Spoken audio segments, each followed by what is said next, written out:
Hey guys, welcome back to the channel. Thank you for tuning in. Today I'm going to be taking you through a lower body session, the first video of a lower body session done at Yorkie's gym, which is my new gym.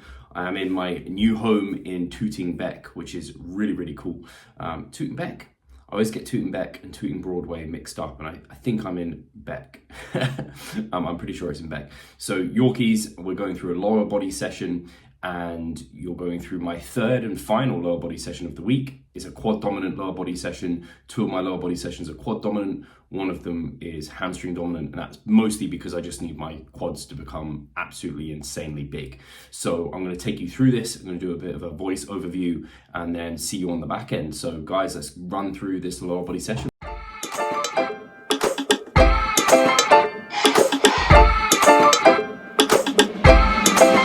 Came in, look smooth, breaking all the rules. Now we ain't never gonna lose. Look at how we came through, sipping that juice. A little bit get you in the mood state. I can do this all night long.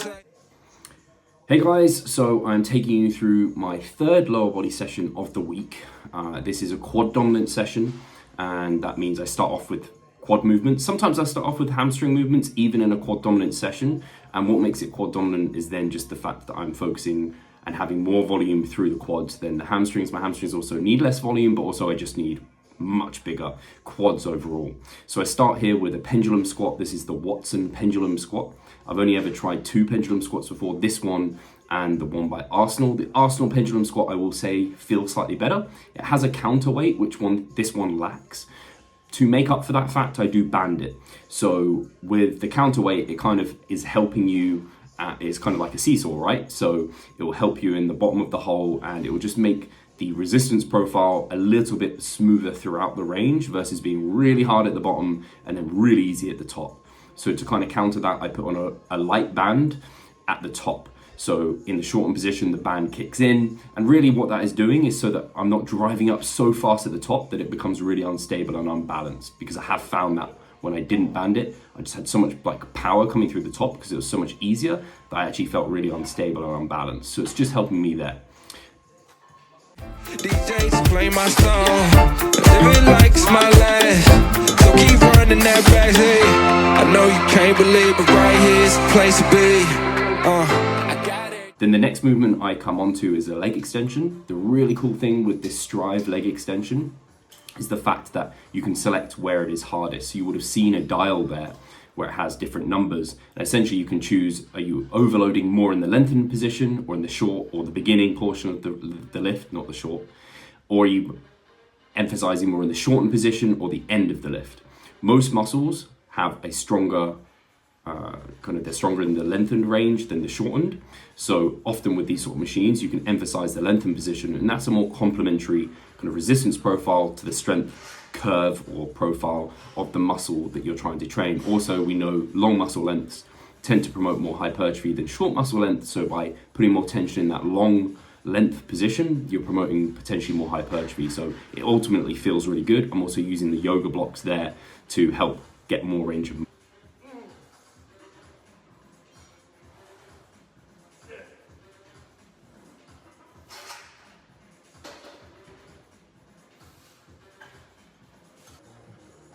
motion.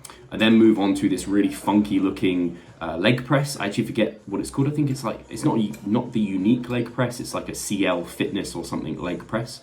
It looks very much like a hack squat here.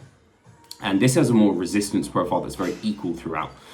So it's not got any real sticking points.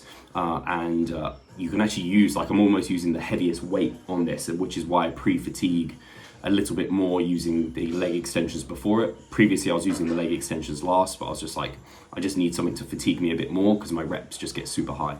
I only actually did one set on this leg press here, and they're torturous, just completely knackers you. I'm also using yoga blocks here to, again, give me a bit more range of motion. Something I'm making sure to do here is not go into extended hip extension for the sacrificing knee flexion. So you see as I come down, the knees go forward. I don't want them to then sink back. You'll sometimes see people get more range of motion, but sacrifice knee flexion for hip extension, and there put it more towards the movement will then recruit more of the glutes, more of the hamstrings versus the quads, and I want to keep this quad focused. So that's something I'm being sure to do here.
So right now you can take from me, and they can't believe, just put it on my tab. We running all right back, and you know right where it's at, run it back to back. Hey, where you at? I bring it back down. I like that. It's back to back now.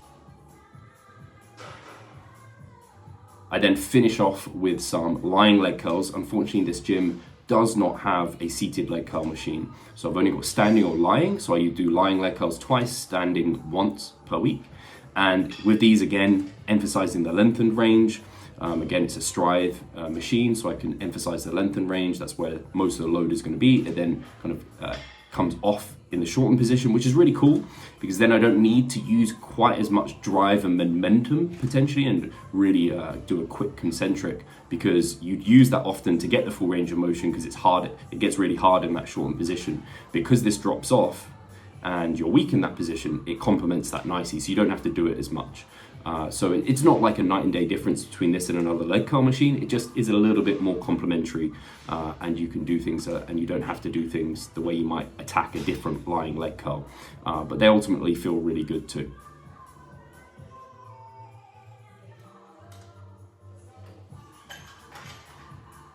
So guys, hopefully you enjoyed getting some insights into my third lower body session of the week. That's not all I do within that session. There is also some rear delt work, some calf work, and some ab work. At the moment, I'm not splitting any of my lower body sessions for an AM and PM session. I'm doing them all in one. I just find that to be the best thing. I often found if I did an AM leg session, I would just be so exhausted for the PM that I just wouldn't end up doing it. So better just getting it all done in one. I do typically split up most of my upper body sessions at the moment, which again, I'm doing 3 of those. This higher frequency is really there because I have a higher volume requirement. The higher your volume, probably the higher your frequency, so you can spread that volume out and get as high quality volume as possible. 3 times per week for me is probably the max that I can actually really handle, and I will more than likely cycle back down to 2 times per week for these bigger muscle groups. But at the moment I'm handling it really well, and I'm excited for the growth, particularly in the quad region, which I really need to bring up because I just don't have the most aesthetically looking quads, so they need to just be wham and huge. They are sizable, they are pretty strong, but because I don't have a nice kind of insertion and sweep and muscle belly, they need to be very, very large. Hopefully you got some cool insights into the use of the Strive machine and the differences between where you might select that in terms of the lengthened and shortened position. If you have any questions regarding that, do let me know. If you have any questions regarding anything within the video, comment below. And yeah, if you enjoyed it, then do let me know. Let me know if there's any particular leg machines that you really enjoy. I'd be interested to hear about those. But for now, guys, I'll leave that there, and I look forward to checking you out in the next one. Please do leave a comment. As I said, like the video, share it with your friends, subscribe if you haven't already, and I'll see you soon. Revive stronger.